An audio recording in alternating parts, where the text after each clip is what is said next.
Peace I take no define with the Mayamzimu, Sahiam discussion or Taurani, Matang the Timoka. Some high a quick discussions is left abdo. Peace Simuk define Taurani, Adoge state Amagi Manunda, Paperjon Labia, the guy do Zikti, Tamama in a toal Lagatu discussion award Yaura Adwin some. Aduna, a queen of Zik, Heisening is in a side, Muigi Prezasing na, Muigi emulating the Kasakasim by Yaway Yani Yaro had do Muigi commune never. I do Muigi representative in a Tagala ini, Muna Yauge had the Yawayana. I do Yaure has Umui Kusini, do young Yauzun young the Toxina. I did see that Aina Heisening in the Quigi Lemhori ba BJP MLA, I do the Muirum the Sogaliba, Puna Yankai Mangani Lermido, Amadi Lake Trequa. I do the Aquina have the Yankai Manga, the Mui Tarazik, I do Adum Sakas Hembayari Hamnida.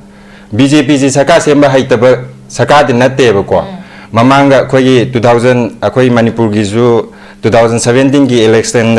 Congress na Kunipan Kavani, Moina Kunmatoi Kavani, Aduzum Saka Sem Gidana. I mean, missing what paying a table Saka Semba. Aduna, Hausi Manipur the lady ba BJP MLA adu Moirum the supporter reversing Jina Saka Semba da Yam importance Piragadi Moisita Singna Saka Semba Haitabo Itaragadi Sakazi Delhi the same down at the Havizinida. Ado Hausic Yam Sautuna Haizage, Koi discussion awada, Koi Mate Londa, Mayam Togre, Ado Moina Kandaba Udava, Mayam Leragazu, Akanga, Mayam Tolakre, Akoi Sakazi, minus him do no Hivado Hangazuyaina. Ado Moina Tasina, Sakazi sending a same mangam the boy tardi. Hausic Koi DBG Kutanga, A Haizage, Adum. Hayengji Bele nang na Saka Semba Yani dom tang Hairo. Akoi tapi je ba haitradi. CPM de yoreba. Akoi support lepini Kara ga di Saka Semge hairi neba. Koi di amupok changu banate. Tawadabu Hausik Paliba BJP ki MLA singje tam mangarak taruk la Kara bangak tani haivani the maximum da. Adu targati Koi constitution hairiba koi na lairiba Indian constitution gi akoi gi lairika sing di moi di pace to pace word by word loi chimpa pura daune haibnida kai no di moina akoi India da lairuram nina India gi constitution na bound to port to gakta ne khoi na tawwe ari je adoi targati sahi kunnama kunthra ama pairak pada constitution tu gi word to word by word khanga matungda moina nahana Saka Sem ge hadi ilai ni yai haibnida Hausic chu dum matam lai enimity suspension ni anytime the Saka hangat pa yai hairi ni adoi targati moigi majority du fangnaba moina tawraga dum any MLA amana claim tawraga nungalaga dum Saka Semba yai haibani adubu huzik lai riba MLA sidi ngamni haibadi thaja de kaino di moise mithibong mi tambang ngak ta ngaire aduna akoina haijaningi di hauzik paliba MLA singsina akoi Manipur praja ki damakta kari su khanba leite moina huzik pakhalam doise akoina kari gumba Saka semuraga di akoina Manipur sida akoina uttoi je kaino haibagi moirom da chamanna ram lem ganeba hanagi akoi convention ne noiba idea da ngakta vote karak pangakta ne MLA singse aina haijaningi di akoi gi Manipur da lairiba MLA singse gi convention ne idea hairaga di moisina Saka je loiram dai sida koilas thaba adugi community hall khara sangaba adune ba moi taw taw lai je aduna moi gi achievement ne lauraga anduda kaino je haidi mathangi vote khom na ba vote ama oiri ne ba adubu huji khwai lura igidi PR government lakpada koilas ka je koilas ki mathak da koi huji concrete thakala ne ba adu targati moi gi achievement lawham je idai lai roi do wei mawang ama lai ri bu ko aduga khoina khwai dagi moi Manipur da chatnaram ba culture hairaga di akoi gi sarkar se loiram dai da Saka se loiram dai da khoi thabak lawbugi chatnabi ama lei ko adugi thabak lawbugi chatnabi do hauji matam jiga yenguragan da di phangaroi dawni na moije Saka se semjira semoijira haibagi wakhalo na mada moina oina adum do oina discussion tawlai ramane praja gi awab je kan discussion tawramoy aduna bu MLA sing duna Delhi da na chatloraga tholakpa matam da khanna naina ba matam da media da kai mo haiba ngamdri je adu ju maram amane ba kaino de khanna ningai machak yaudaba moina manung da khannari do ado akoina yam sangna ju haining de kai gino de akoina huzik Saka ji di anytime semba yai adubu paliba huzik Saka ji da yauri ba MLA sing sina mating tokpa MLA Manipur praja gi damakta khallaga popular government khoi gi MLA sing jina semba jina phabra हुजिक की PR सिना फब्रा हाइबदुगी अनु मयांग दु येंगा हयेंग एकता same बयाय सरकार अदुबो Moina same दमनिना हुजिक की ओइनादी अखोई मतम नाइबा हाइदु तारे अखोई प्रजाना कोइना डिस्कशन अवार्ड अदुकी मतिंग डिस्कशन तवरबनी मोइने लोइन खंगबम थोई हुजिकती अदुना अखोइना लाक्सनिंगिदी अखोइना तसेंगना मोइना सरकार सेंबीगे हारगदी सेमगांदुदा अखोइगी मणिपुर प्रजाना हुजिक ओइरिबा फिबम लंबी चटपा यादबा कै दौरिबा मयाम सिंगसे हाना खंगमद्रगसु अखोइगी स्टेट की सिक्योरिटी कै मयाम सिंगसे कोइ स्टेट ता लैजबनिना अदुगी पावर सिजनरगांदुदा लंबी गासी चलहनबा यानबा होटनरकपा मतमदको मोइसे माइ पाकनिना खल्ली अदुगा मतम अमदा हुजिकी हाइरिबा एमएलए तरासे मोइना अखोइ मणिपुरदगी सेपरेट एडमिनिस्ट्रेशन ताले हायकपा नुमितुदको बीजेपी की लुचिंग सिंह याम सिंह लुचिंग रमतादी नोई पोथारो अदुगा कोई बाय इलेक्शन तवरजु तवरने पीथोमगको तवरम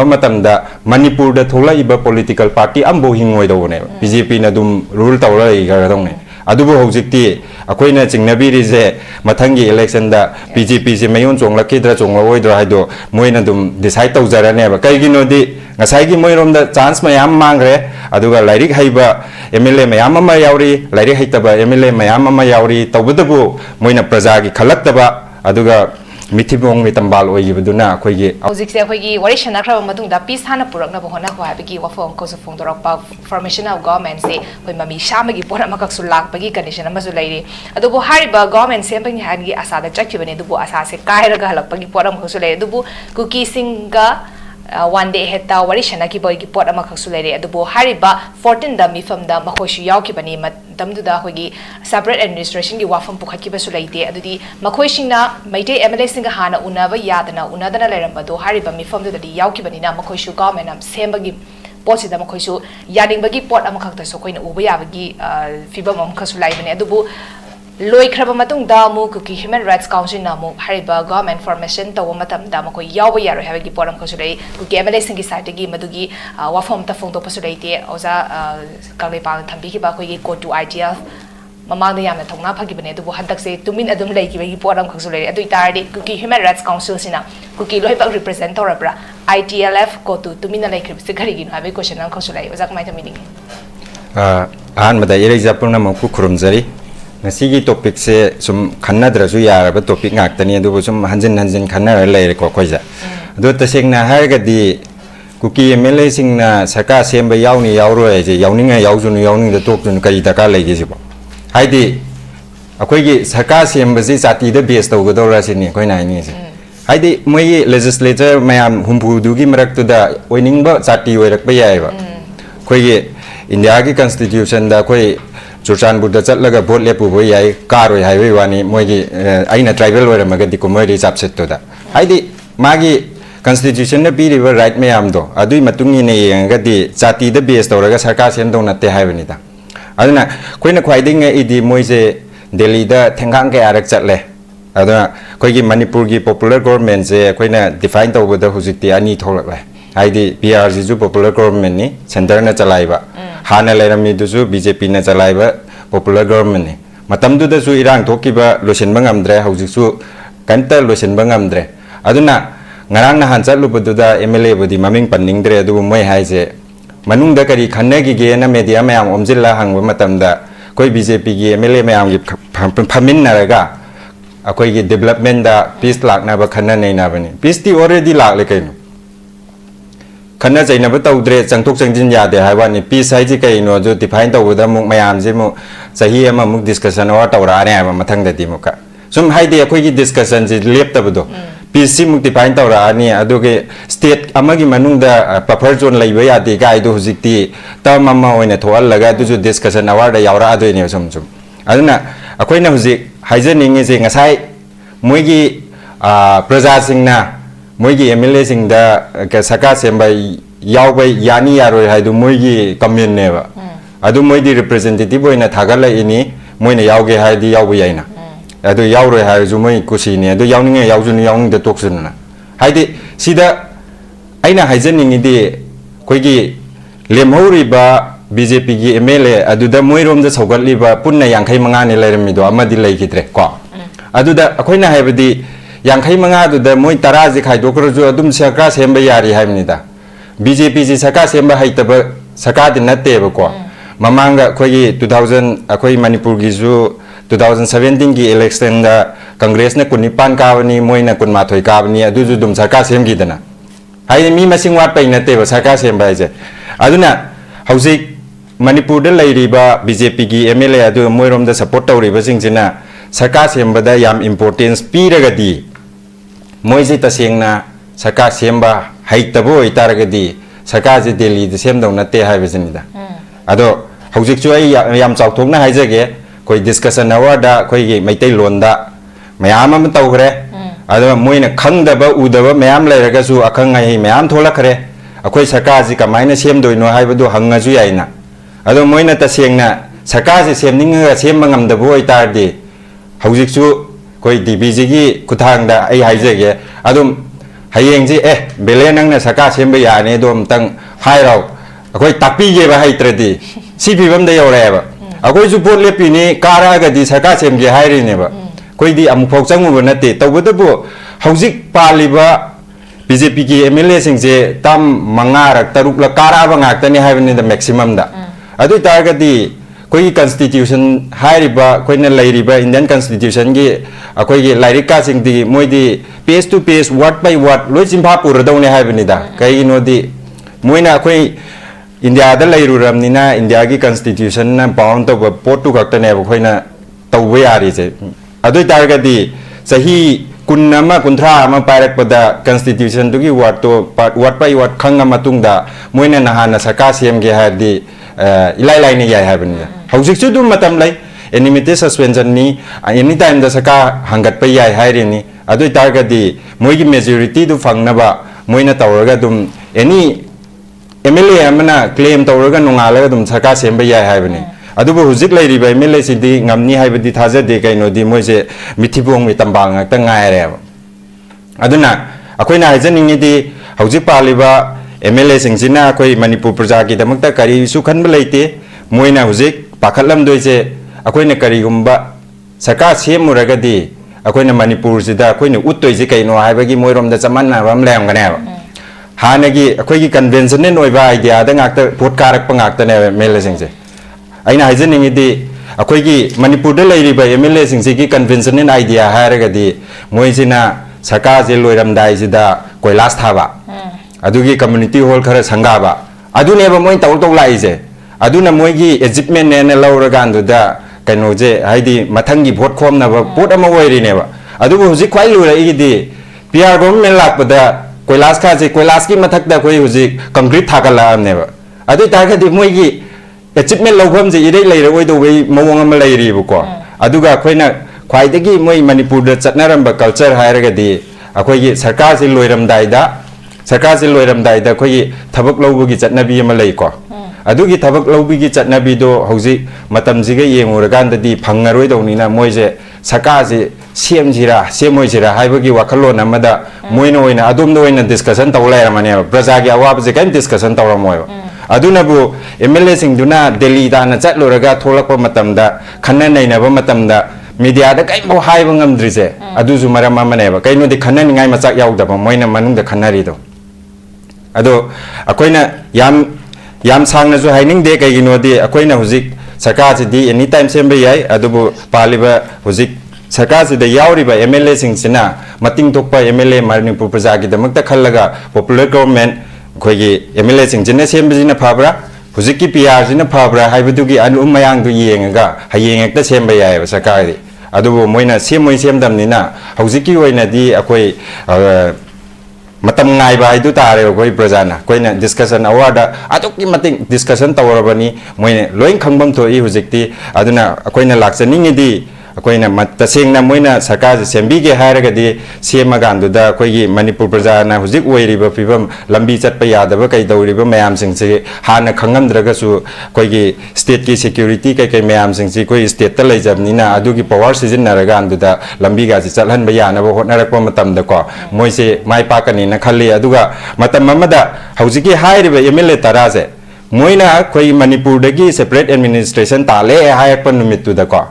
BJP की लुचिंग सिंह जिने याम सिंह लुचिंग रमता दी नोई पोथारो अदुगा कोई बाई इलेक्शन तवरजु तवरने ना पिथो मगा को तवरम मतमदा मणिपुर द थोला इबा पॉलिटिकल पार्टी अम्बो हिंगोय दवने BJP ना दुम रूल तवरा इगरदोंने अदुबो हौजिक्ति अखोइना चिंगनबीरिजे मथंगी इलेक्शन दा BJP से मयोन चोंगलकिद्रा चोंगलओइद्रा हाइदो मोइना दुम डिसाइड तौजरानेबा कैगिनोदि ngसाइगी मोइरोम दा चांस मयाम मांगरे अदुगा लाइरिक हाइबा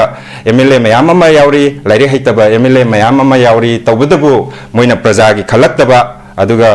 मिथिबोंग मितंबाल ओइगिबदुना अखोइगी अवाबने हाइतारे सुमाइन ता थमजगे अहन हौजिक गवर्नमेंट सेम्बा यारोय रिजाइन तौगदबने हाबगी वाफोंग फोंगदोरी गवर्नमेंट सेम्बा याबगी मतमदी यामना लेट्रे खोगी फेब्रुअरी 13 ददी PR गवर्नमेंट से 1 year कंप्लीट ओरगदोरबनी अदुगी ममादा सेमौद तारगदी को असेंबली डिसॉल्व तौबगी वाफम पावर लाकदोरबनी अदुई तारगदी हौजिक सेम्बा यारोय हारी कुकी MLA सिंगी साइडगी मसिगी रेस्पॉन्स यावगनी यारोय हाबगी मतंगदा रेस्पॉन्स अमता सुपिरक पलाइट्री अदुई तारगदी मखोय यावद्रगना अमु गवर्नमेंट सेमोइदोरिबरा सेमद्रगना अमु मदुगी करी आउटकम लापा याबा लोशिलप कंक्लूजन पॉइंट ताबी सिगिसे अखोइना ngसाइ हाइजेगिबदो मोइगी सेपरेट एडमिनिस्ट्रेशन हाइजे ओइथोअरोइदो पोटने को सिदा मोइना जाति अमा ओइना अखोइना मणिपुर से मोइगिनि हाइ तारगदी अखोइना मोइगी यामसिंगबा मोइ कनोसु लैरे लोइमुको दो मोइ लाइरिक का मयाम फोंगना खोतना तौरे अदुदा अखोइना हाइनिंगिजे मोइना मणिपुर से अखोइना मोइगी तोंगान तानबगी महुत्ता हौजिकि तानजाजिदा अखोइ एडमिनिस्ट्रेटिव काउंसिल अमा डिमांड तहौबने हेन चुमगने